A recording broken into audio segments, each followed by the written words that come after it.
Hello and welcome to the very first Extinction Rebellion Porcupine Press Awards for the most climate-wrecking national newspapers.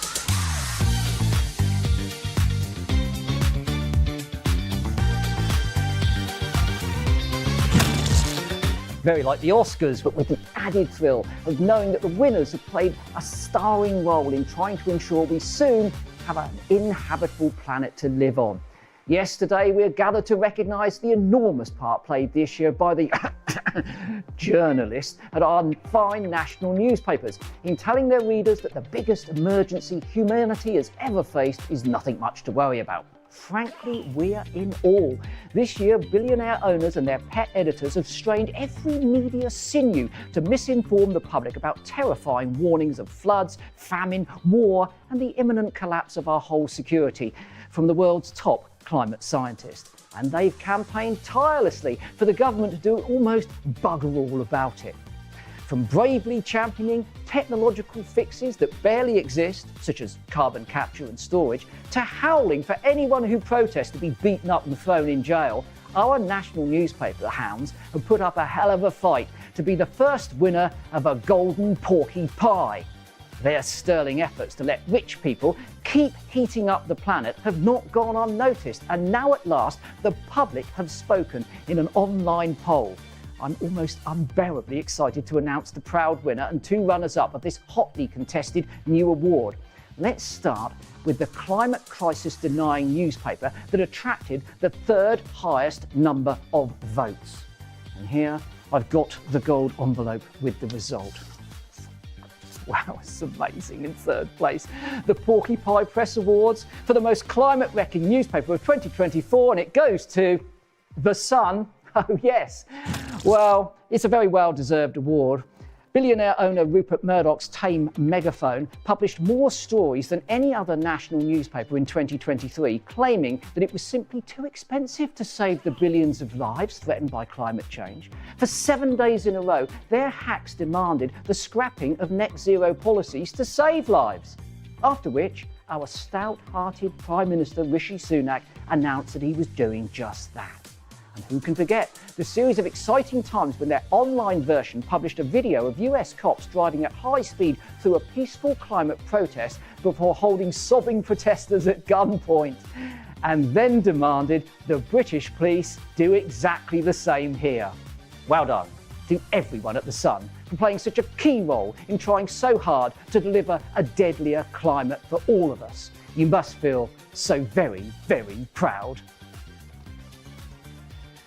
Oh, blimey, who can top that? OK, without further ado, let's move to the national newspaper that attracted the second highest number of votes from the public, when they were asked to choose the publication that had majored in climate misinformation over the last year. Another gold envelope. Tension. Who's won it? Well, a few years ago, this result would have seemed like an impossibility for a newspaper that was once regarded as a serious publication for serious people. But under the uncareful ownership of weird and reclusive billionaire Frederick Barclay, it's become a comic book for elderly, angry, far-right men in tinfoil hats. With that in mind, it's perhaps less surprising that our second runner-up in the Porcupine Press Awards for the most climate-wrecking newspaper of 2024 goes to the one, the only, The Telegraph. In a year that's gone from deeply inaccurate to completely unhinged, The Telegraph has produced some climate crisis denying wowzers that have clearly deeply impressed the reading public. Where can we go with that? Well, perhaps having decided to brand everything in the world they disagree with as woke would be a start.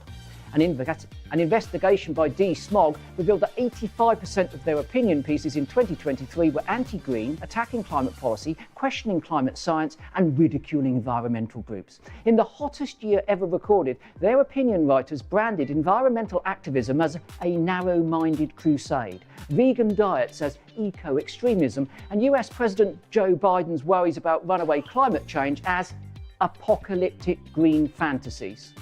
To the newspaper, where leading writers such as Alison Pearson and Matt Ridley are advisors to notorious climate denial think tank, the Global Warming Policy Foundation, and which sees heat pumps to keep our homes warm as Chinese secret weapons for destroying our lives, we say bravo for fighting hard for the collapse of civilization.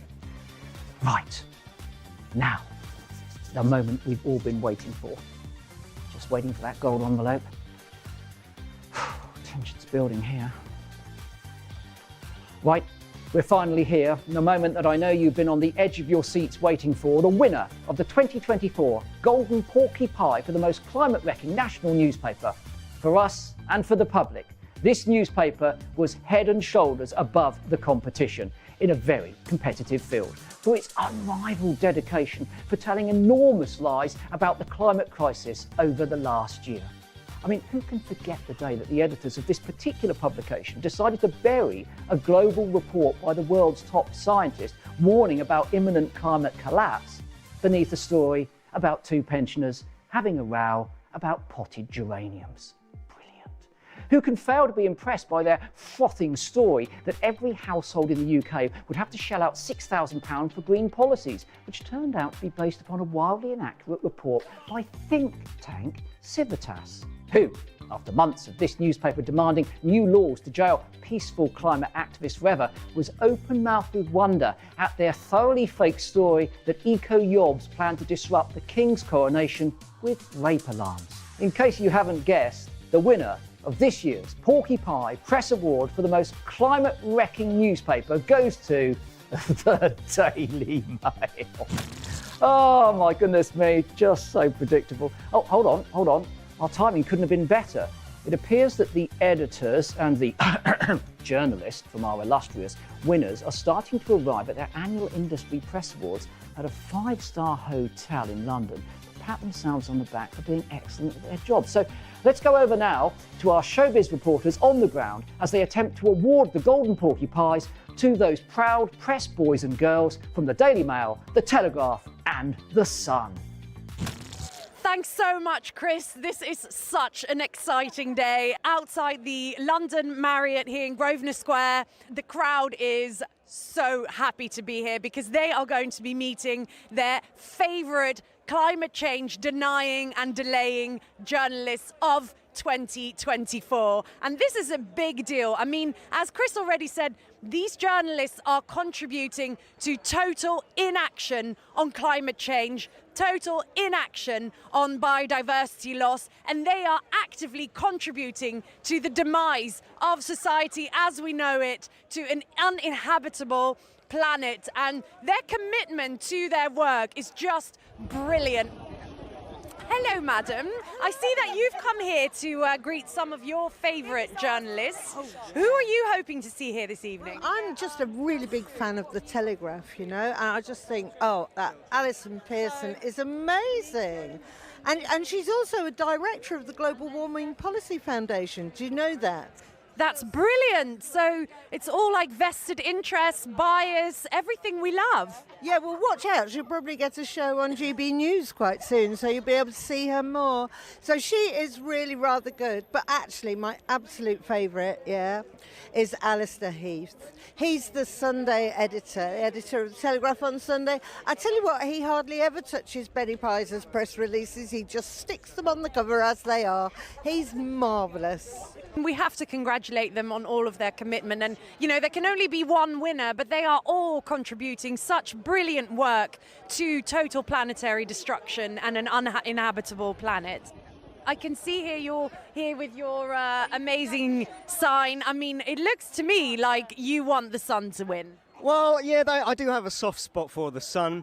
Growing up as a teenage boy in the early noughties, I was just so enthralled by their objectification of women, and really that was one of the things when, as a young boy growing up, I really aspired to.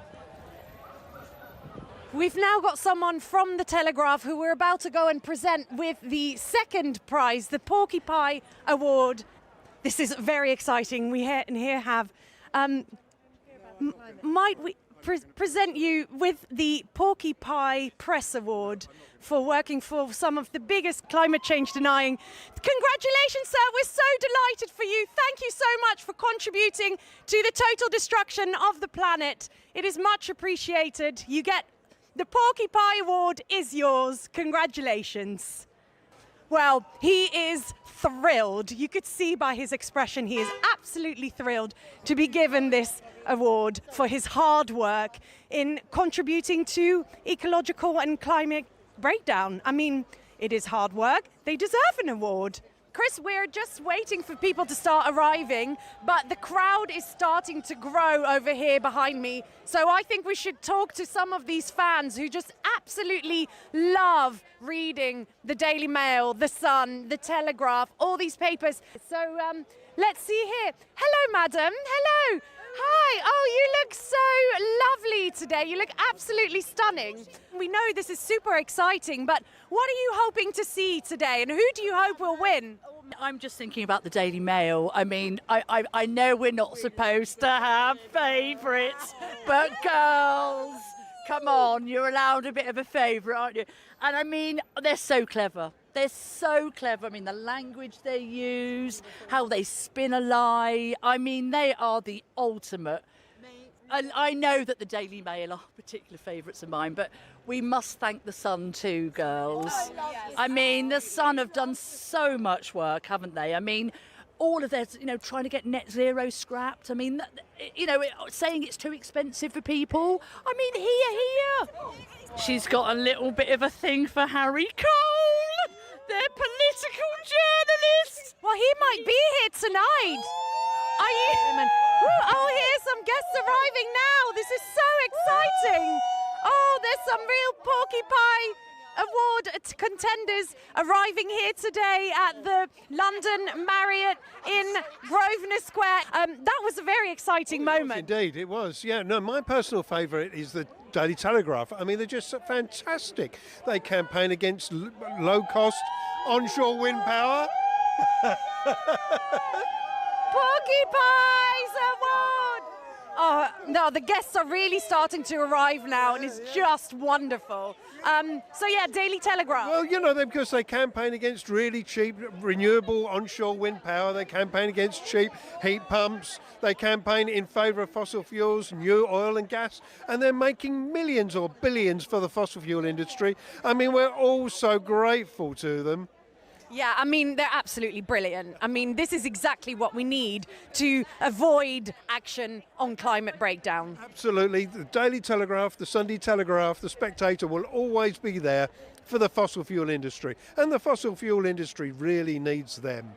It's so exciting. We're just waiting here for more to arrive. Let's see what else is happening here in the crowd. I can see there's some people over here waiting for their absolute favourite journalists to arrive. Well, hello, sir. Are you going inside soon, or are you waiting? Are you a fan, or are you a journalist? In fact, hoping to win a Porky Pie Award. I'm very pleased that most of the op-ed writers for the Telegraph and the Mail and quite a few for the Sun come from that eminent organisation, the Global Warming Policy Foundation, whose own scientists don't bother to get things peer-reviewed, because why waste time with peer review? Because they just go for it, and they show that actually global warming is good for us.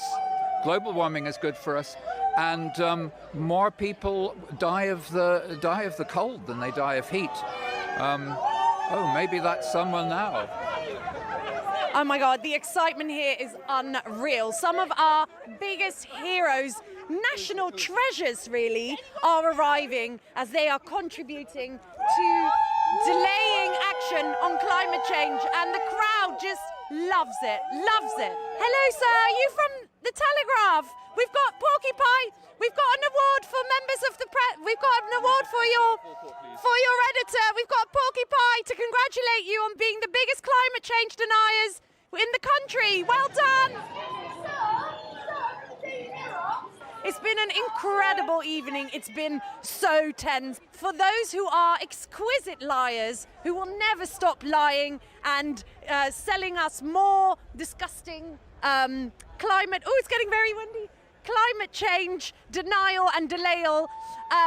They are, of course, the winners. So the Sun came third, the Telegraph second, and the Daily Mail, the absolute winner by far this evening. And people are cheering on as the journalists are leaving the Porky Pie Awards this evening, going home either to celebrate or to be sadly disappointed, but they just need to learn to lie more, to lie harder, and to make sure that they are not telling the truth about the climate and ecological emergency. So from us out here at the Grosvenor Square Marriott, thank you so much for watching, for tuning in. It's been an absolute honour to be here at the first ever Porky Pie Award ceremony. And back to you, Chris. Thank you to everyone and good night. Well, what an exciting evening this has been. It's been an absolute honour to get the opportunity to ensure that the people who run and write for the newspapers that lie to millions every day about the seriousness of the climate crisis get their just rewards. To the owners of our winner and runners-up, billionaires Rupert Murdoch of The Sun, Viscount Rothermere of the Daily Mail and Frederick Barclay of The Telegraph, we look forward to your ultimate award when the worst climate criminals are prosecuted by the youth of today for stealing their futures. To the men and women churning out their climate disinformation every day and telling themselves, I'm just doing my job, we say, is your career more important than a livable planet? I'm already looking forward with excitement to next year's Porky Pie Press Awards and wondering, as the floods and the heat waves get worse, which national newspaper will snatch the title of the most climate-wrecking publication of 2025? And will they really want it? Thank you and good night. What a shower of absolute